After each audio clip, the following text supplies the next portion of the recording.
What's up, guys? Welcome back to my channel. So I'm here today to talk about The Real Housewives of Beverly Hills, Season 13, Episode 2, and Unwise Surprise. So be sure to like, comment, subscribe, and let's jump right on into it. Anyway, the episode starts off with Dorit and Erica. They meet up, and Dorit essentially expresses that she felt like, back at the little healing retreat that they had, she felt like she had to really ask Erica to apologize to her, rather than Erica, leading and being forthcoming with her apology.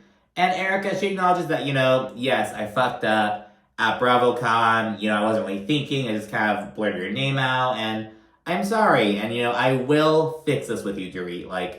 It's a non-negotiable with me, your friendship means too much to me to, just let this mean nothing, and Dorit really appreciates that, you know what I mean, and, she proceeds to open up to Erica about the really difficult year that she and PK had. Essentially being like, look, what you said would be bad, regardless, but it hit extra hard because we actually are kind of going through some bumps in the road. And Erica's like, if I had known that they were going through these issues, I would have never said their names. I would have ruined someone else's relationship. I would have thrown someone else under the bus. But that's the thing, she wasn't even, on Watch What Happens Live being asked, on your cast. She was at fucking BravoCon, could have said anyone in the world. And think about it, that's almost okay. It's very she said Dorit, her fucking fellow Fox Force 5 member, you know what I mean? But it's also kind of are you not trying to just start some random beef with some bitch? Close your eyes, fucking spin around and be like, her. She and her husband are next. You know what I mean? Who gives a fuck? Just spark some beef with some bitch from fucking New York City or some bitch from Orange County, Potomac. Who cares? You know what I mean? Miami. Goodness. But if you think about it, it's okay, well, Erica's claiming she had no idea that they had marital issues. Then they're coming up, so it's well, did you really have an idea? Or you just I don't know, girl. Was she just, is she a truth seer? She just fucking knew? Dorit then segues to discussing being robbed recently. So when people heard that Dorit was robbed again, they automatically assumed it was another home invasion. They're like, Dorit, bitch, didn't you learn your lesson? Why don't you have a security system? Blah, blah, blah. But no, it's very different. So she had her home invasion. And then 14 months later, a year and 2 months later, she went to the bank and took some money out to go buy Christmas gifts and whatnot. And she had her purse in the shopping cart. And then when she went to go pay, she realized her purse was gone. And authorities looked at the video surveillance and they actually saw that she was followed by 3 men. I'm not sure if they were when they started following her, and it's not super clear, but presumably from the house to the bank to the store, you know what I mean? So really scary. And she said that just re-triggered her PTSD and everything. And yeah, that is really scary because, you know what I mean? It's 14 months. It's kind of when you're just to maybe get comfortable again. And it's just another complete invasion of your privacy. You know what I mean? And I know she was out and about. So it's she really had privacy. But you expect to not be followed when you're going out and about. You know what I mean? So yeah, really scary.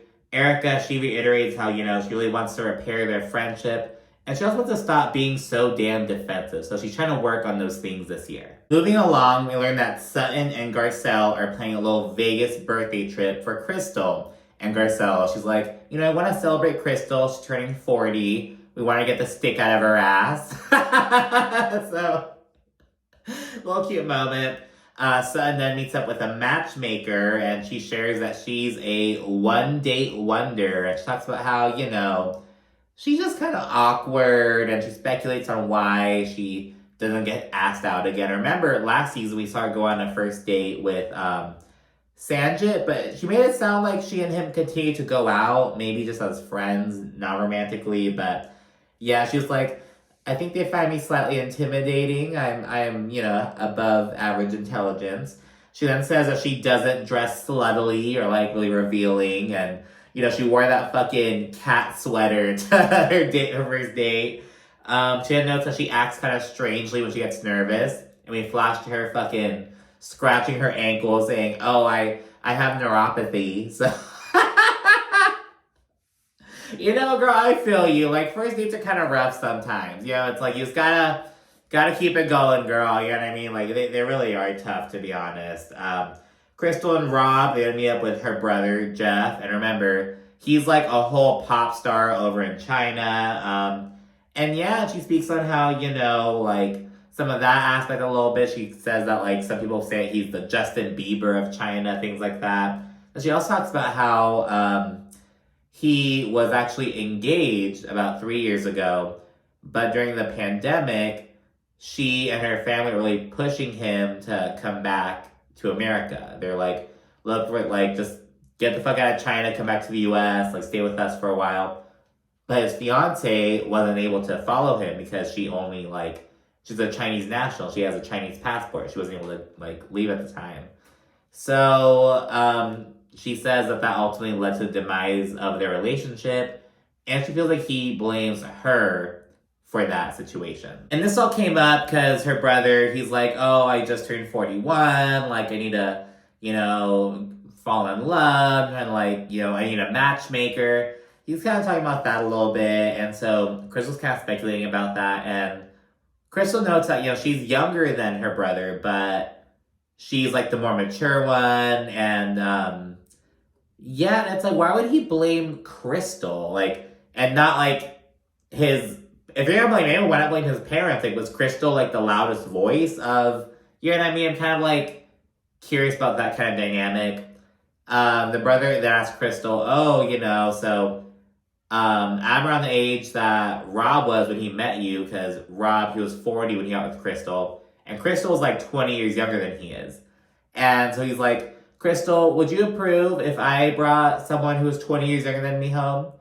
And Rob starts laughing because he already knows what's up. And Crystal's like, I'm like, yeah, girl. And, you know, the brother admits, you know, like, I was getting red flags from Rob when I first heard about him, first met him and whatnot. But obviously, he, you know, chill and whatnot. But, yeah, I was going to touch on that. And Crystal, she's like, I mean, if they're as mature and, like, you know, sophisticated as I am, like, I wouldn't be mad at it, but, you know, we're a rare breed. So she kind of touches on that. Little funny moment. But again, it's kind of like, I'm kind of curious about the dynamic between Crystal and her brother. You know what I mean? I'm kind of like, is Crystal, like, the younger sister, but, like, more of the maternal figure? I don't know. I'm kind of curious about that. We then see Kyle pick up Dorit for lunch, though Kyle's actually helping PK execute his anniversary plans. And he's modeling it after Pretty Woman. He's having him go to the Beverly Wilshire Hotel and whatnot. In the car, though, Dorit says that Kyle has, like, a kind of heaviness to her right now. And she asks how she and Mauricio are. And in the confessional, Dorit acknowledges that, you know, like, the four of them, like, she, PK, Kyle, Mauricio, they go on double dates. They all hang out. They all do that shit. And she's like, we haven't seen Kyle and Mauricio as a couple in a very long time. So she touches on that. Dorit kind of pries a little bit. She gets Kyle to admit that, you know, she kind of needed some freedom and space, not just from Mauricio, but from a lot of different things. But Dorit says that she just feels like, you know, Kyle just isn't telling the truth. She feels like there's something Kyle isn't sharing. But she's like, you know, I just have to kind of let it be. But, like, Dorit's spidey senses are tingling, essentially. They then roll up to the hotel, and Dorit is confused as hell and unimpressed as fuck. She's like, they go to a room, and she finds out it's like an anniversary thing, and she's like, he couldn't get the presidential suite? And then, you know, she finds out it's based off a Pretty Woman, and she's like, in the movie, you know, they ordered her everything on the menu. He just brought a bunch of fucking, like, crudités and, like, fruit. Like, what is this? Kind of talking shit, to be honest. Dorit is, like, so unimpressed. She's like, this doesn't scream, hello, it's your anniversary. She's like, I still have to pour my own water, I have to get my own fruit. Like, what the fuck is this? She's like, so unimpressed. It's actually fucking hilarious. And yeah, she's like, I need answers, and I'm getting frustrated. Dorit then gets anxiety, because she's like, well, who's watching the kids? Like, I thought I was going to go back to my kids, and now it's this whole anniversary thing. Like, I wasn't expecting this. She's like fucking freaking out. She says that, you know, she needs to know what's up. And she keeps going off and going on and on. She's, like, talking to production. It's the whole thing. Kyle actually calls PK and fills them in on what's going on. And, you know, he's like, oh, just try to calm her down, essentially. we then see PK and Dorit in the confessional kind of chit-chatting. And PK kind of does some shade. He's like, oh, yeah, me and Kyle are really close. We laughed together and everything. And so I thought it'd be great to have her help me out. But the real surprise is, would Mauricio ever do this for her? Like, that's a real question. Some shit like that. Like, asking if Mauricio would do this for Kyle.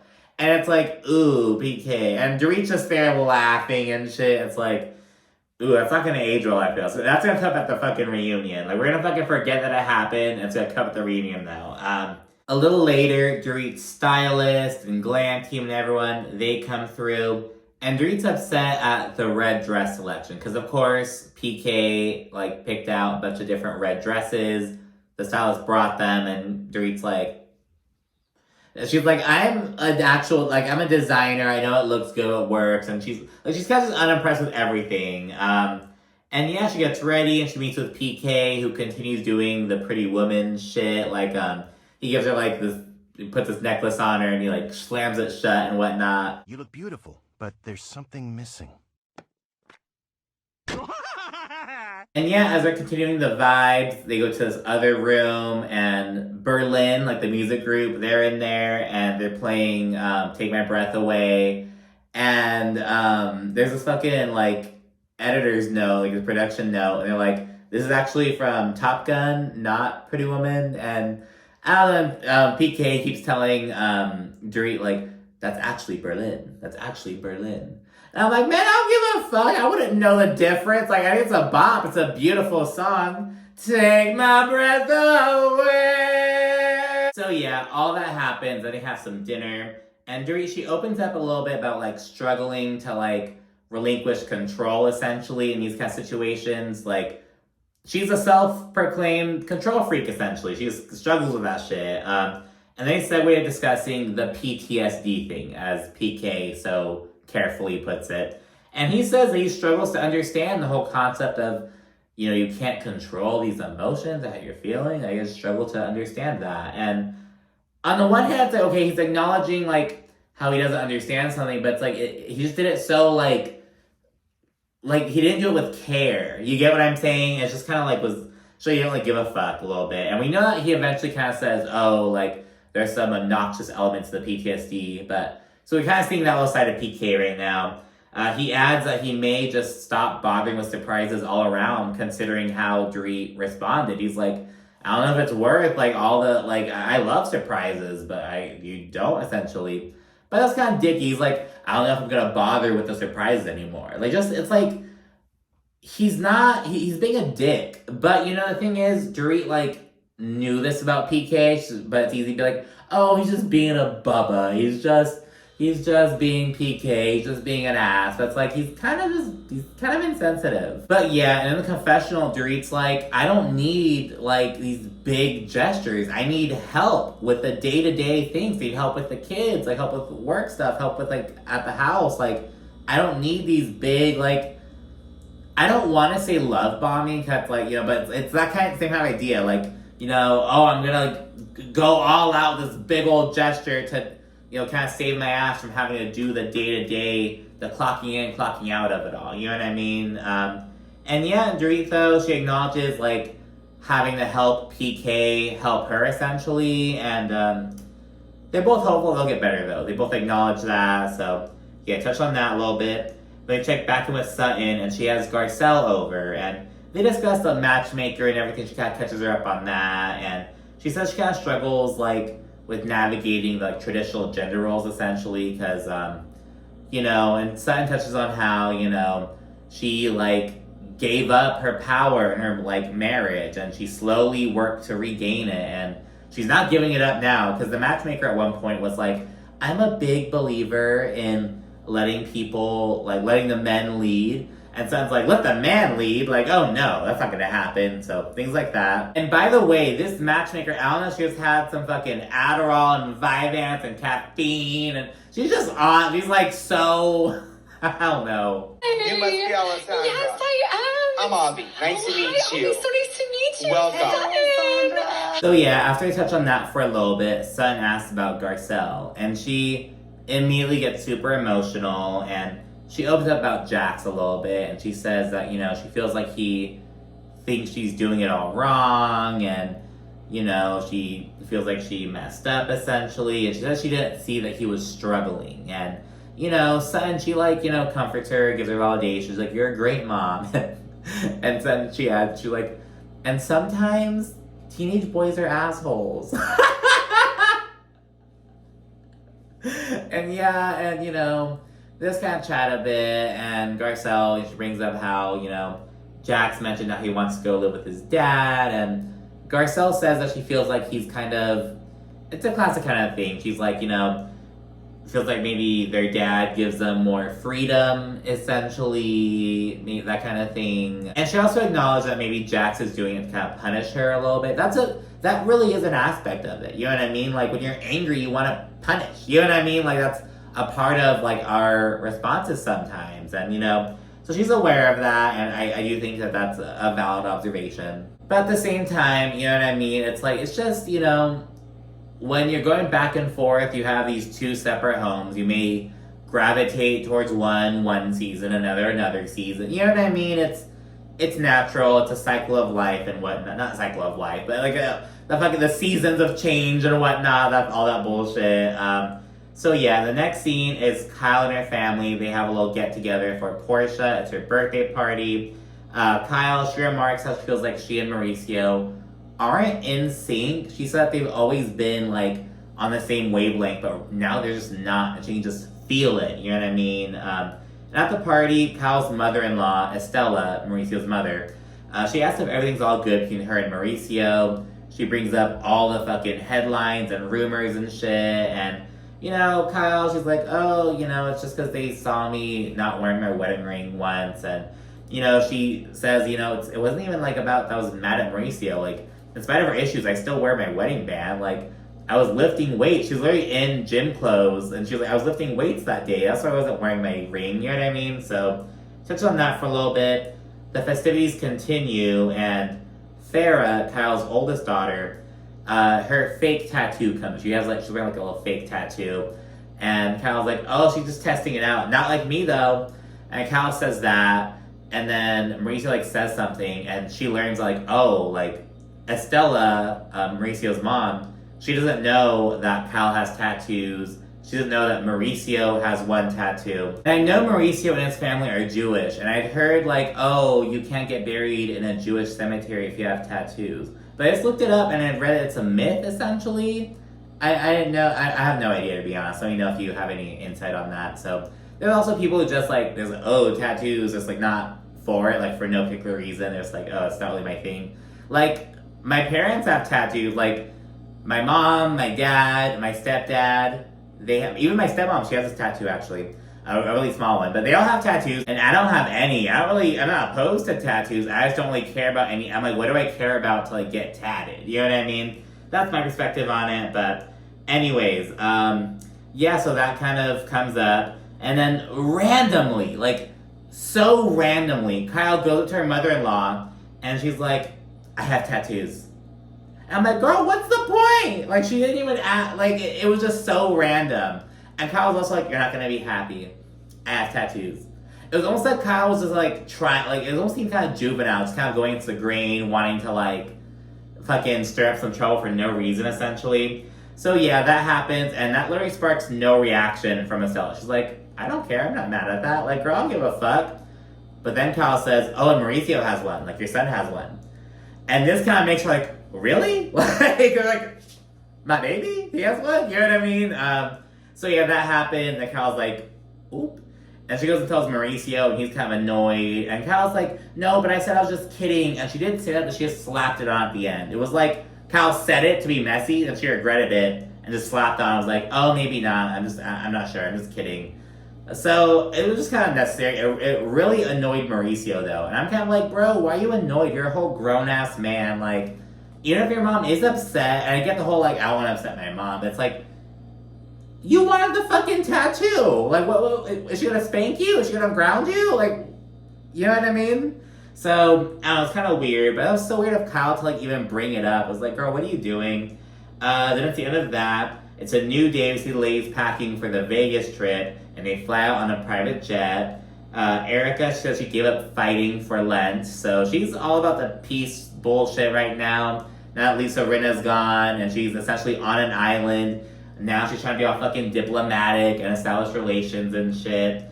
So yeah, they check out the hotel and everything, and they settle in before we check out the preview. And in the preview shows, I'm going to this Magic Mike show. Erica's like on the stage, and Sutton becomes this big ol' like waspy ass prude. Like, what is it's like, girl, you planned?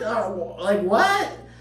Evidently, this is clearly something that, like, I think Garcelle may have planned, because Sutton didn't seem on board with it. She seemed totally flabbergasted. I think she's just like, I don't want to be associated with like these sexy sex act bullshits. I don't even know. Sutton and Garcelle get into it. Kyle actually jumps in and defends Garcelle and tells Sutton that she's acting like a bitch. It's just a big old thing. Hurricane Sutton is coming, baby. I'm so ready for it. It's like, Sutton, because she was like just fucking the victim. She was just beat it on all last year essentially, and now she's coming kind of messy. So I'm ready to fucking see it. I'm sure everything's all good between her and Garcelle. I'm sure it's just like a little heat of the moment kind of thing. But it's like, oh my gosh, because they're actually like good friends. So I hope everything's all good. I'm sure it is. But anyways, let me know what you thought down in the comments. You should also like and subscribe. Thanks again. Bye.